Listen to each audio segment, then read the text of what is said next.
Welcome to 108 news Telugu. బులెటిన్లో ముందుగా headlines.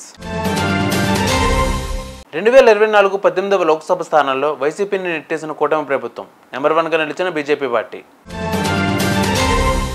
మా వాళ్ళను మాకివ్వండి, తెలంగాణ ప్రభుత్వానికి చంద్రబాబు లేఖ.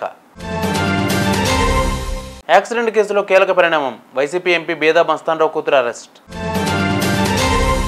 2-3 రోజుల్లో రైతుల ఖాతాలో డబ్బులు, వ్యవసాయ శాఖ మంత్రి హామీ.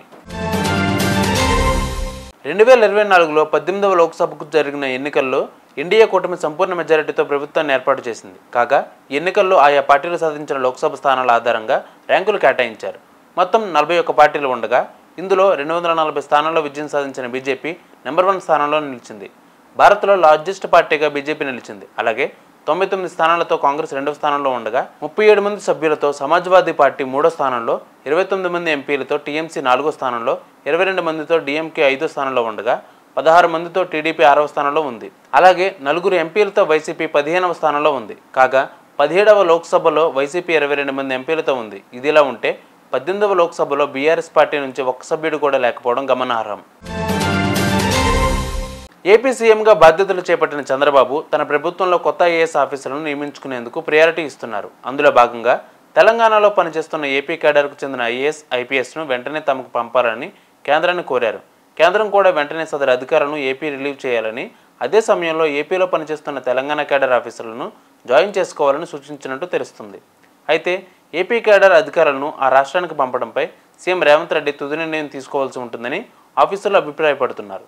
ప్రస్తుతం ఐఏఎస్ల బదిలీలపై కసరత్తు జరుగుతున్న సమయంలో డిఓపిటి నుంచి లేఖ రావడంతో ట్రాన్స్ఫర్ లిస్టులో మార్పులు చేర్పులు చేయాల్సి ఉంటుందని టాక్ వినిపిస్తుంది. రాష్ట్రంలో పనిచేస్తున్న ఏపీ కేడర్ ఆఫీసర్లను ఇప్పుడు చూద్దాం. Vakati Karuna IAS, Ronald Ross IAS, Vaniprasad IAS, Amrapali IAS, Prashanti IAS, Anjan Kumar IPS, Abhilash Bisht IPS, Abhishek Mohanty IPS. ఏపీలో పనిచేస్తున్న తెలంగాణ కేడర్ అధికారులను ఇప్పుడు చూద్దాం. Haricharan IAS, Srijan IAS, Shivashankar IAS. YCP Rajya Sabha MP Beda Mastan Rao కూతురు మాధురి మంగళవారం పోలీసులు అరెస్ట్ చేశారు. కాగా ఇటీవల చెన్నైలో బీసెన్ నగర్లో వృత్తిరీత్యా పెయింటర్ అయిన సూర్య ఫుట్పాత్పై నిద్రిస్తున్నాడు.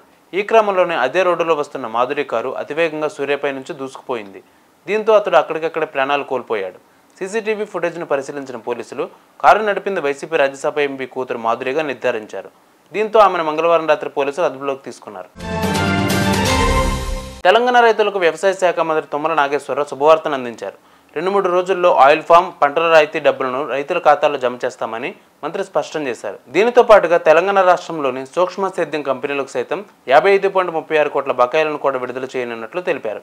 అలాగే రైతులకు ఎటువంటి ఇబ్బంది లేకుండా ఇక మీద నుంచి రైతులకు పంటల సాగు బకాయిలను ఎప్పటికప్పుడు విడుదల చేస్తామని వ్యవసాయ శాఖ మంత్రి తుమ్మల హామీ ఇచ్చారు. అలాగే 2024-25 సంవత్సరానికి గాను కేంద్ర ప్రభుత్వం నిర్దేశించిన ఆయిల్ ఫామ్ సాగు లక్ష్యాన్ని చేరుకోవాలని ఆయన మంత్రి వ్యవసాయ అధికారులకు సూచించారు.